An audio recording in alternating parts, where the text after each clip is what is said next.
안녕하십니까. 칸중국 코리아 이태현입니다. 시진핑 중국 공산당 지도자의 진짜 위기는 국내에서 막이 오르고 있다고 매체는 지적했습니다. 상보신문에 따르면 최근 한창 진행 중인 백지혁명에 대해 중공은 항상 학생들에 대한 이념적 쇠뇌를 중시해왔지만 결과는 취약하다고 전했습니다. 쇠뇌 취약의 예로 청두의 한 여학생은 항의 연설에서 중공은 조폭인가?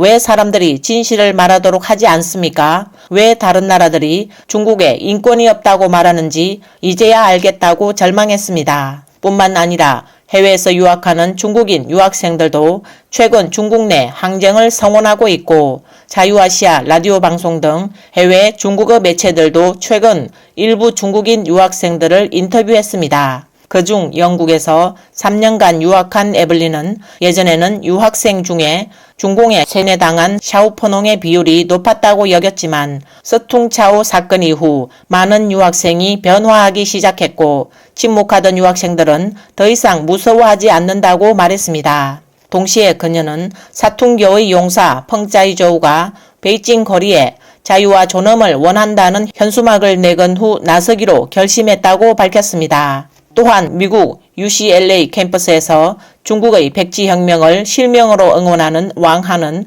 2019년 홍콩의 송환 반대 운동과 우한 전염병 발생 당시 팡빈 등이 폭로한 현지 참상을 보고 사회운동에 대한 의지를 불러일으켰다고 말했습니다. 이 기사는 이들 학생들의 사고 변화는 기본적으로 홍콩 송환 반대, 쇠사슬려 사건, 쓴퉁차오 사건, 신장 화재 등에 대한 소식을 들었기 때문이라고 지적했습니다.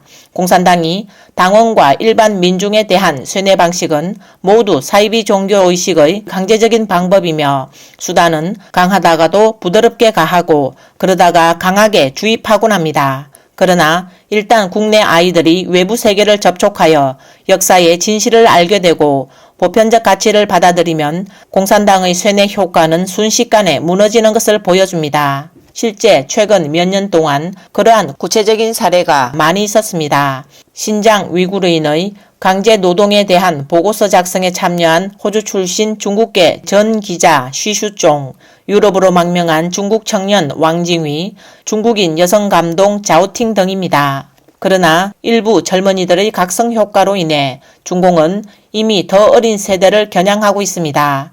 중공중앙위원회는 지난해 이례적으로 공식 문서를 발표해 어린이들에게 당의 말을 듣고 따라야 한다고 요구했습니다.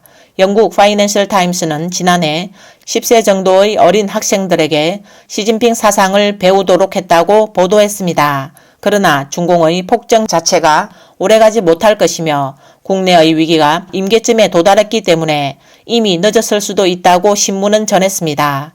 또한 중공은 중국인의 내면에 있는 선한 마음의 힘을 과소평가했습니다. 비록 중공이 업무와 쾌락을 꾸미고 있고 시위에 참여하는 젊은이들을 억압하고 있어 국내외의 관심과 성원이 필요한 시점입니다. 그러나 중국 젊은이들의 쇠뇌에 의한 실패로 이 전제 정권이 몰락할 수밖에 없는 대극이 이미 펼쳐지고 있습니다. 이번 영상은 여기까지입니다. 구독과 좋아요는 격려입니다. 시청해주셔서 감사합니다.